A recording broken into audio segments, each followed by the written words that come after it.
Donald Trump a annoncé l'imposition de tarifs stricts contre la Chine à hauteur de 100% supplémentaires.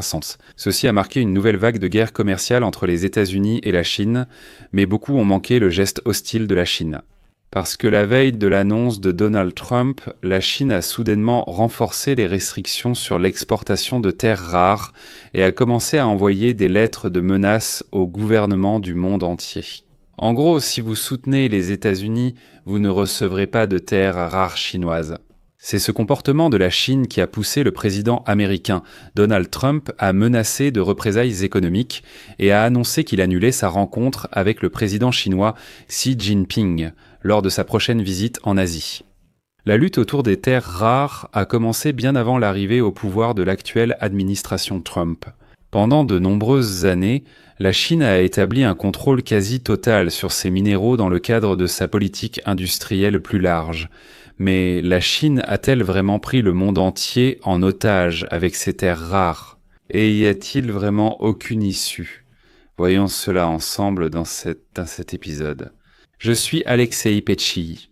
Avant de creuser ce sujet en profondeur, je rappelle que chaque jour, de nombreux reportages et analyses sont publiés sur cette chaîne YouTube, pour que vous soyez au courant de tout.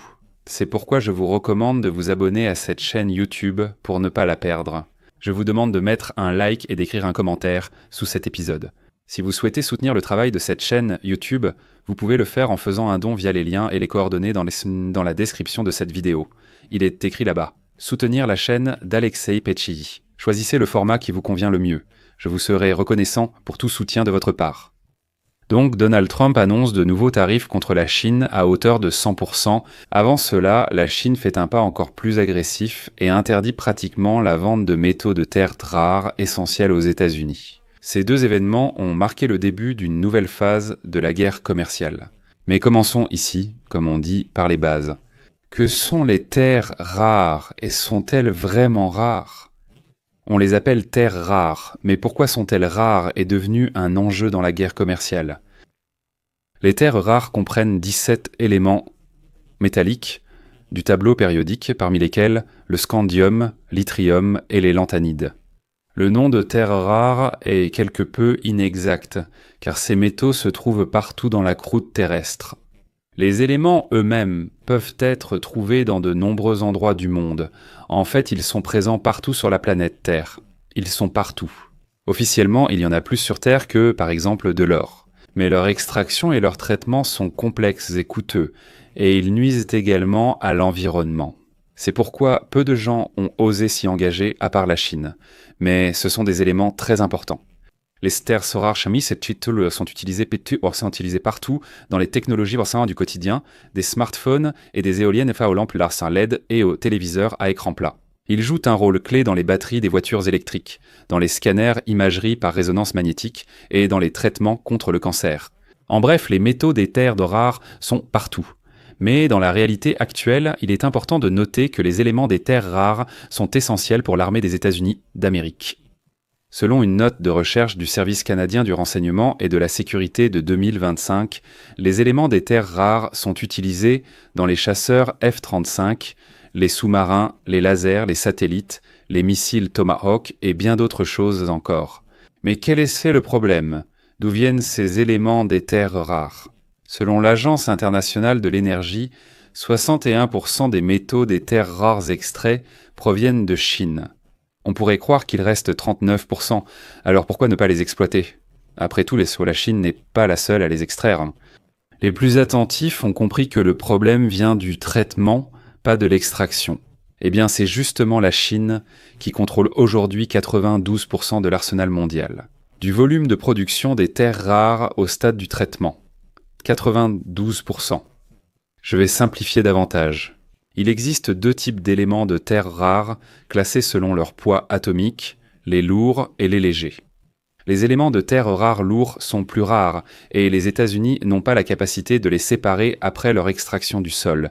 Mais malgré cela, les États-Unis extraient eux-mêmes des éléments de terres rares lourds, par exemple en Californie. Donc les Américains extraient eux-mêmes ces éléments. Mais le fait est qu'après l'extraction, absolument tous ces éléments provenant de Californie sont envoyés par les États-Unis en Chine pour y être traités. Parce que seul là-bas il y a les installations appropriées. Oui, à une époque, les capitalistes ont décidé que toute cette production nocive serait en Chine.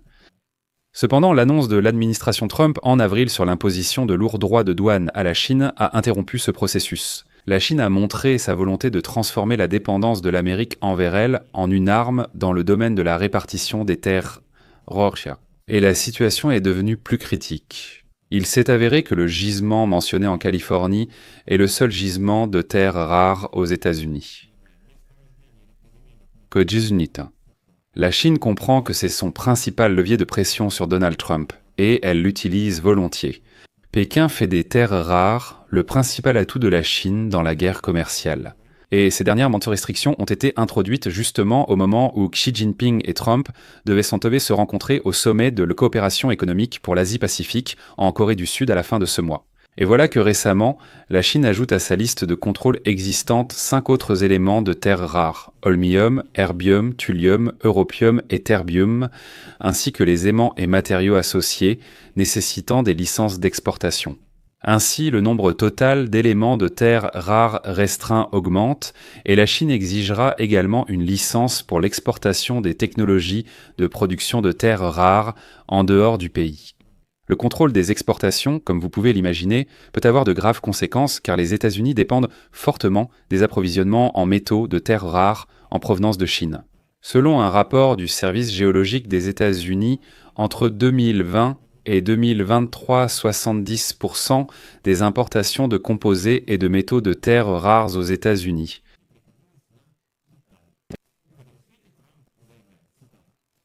À l'intérieur de leurs crimes? Non. Redier marchandises pour la raison.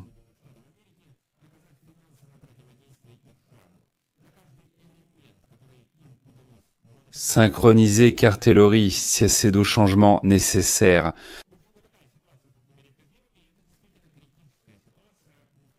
L'Occident en est largement responsable. À un moment, les capitalistes ont voulu que toute cette transformation ait lieu en Chine. Nous n'en avons pas besoin. Ils extraient l'engrais chez eux, ils donnent, qu'ils laissent cette production nocive se faire là-bas et qu'ils nous livrent simplement cet élément déjà extrait au cours du processus de production. Mais maintenant, comme nous le voyons, l'Occident atténue les conséquences, mais en principe cela sert de catalyseur pour passer à notre propre transformation. Je m'arrête ici. Partagez vos avis et conclusions en commentaire sous cet épisode. L'Occident a lui-même hissé la Chine à ce niveau et en subit désormais les conséquences.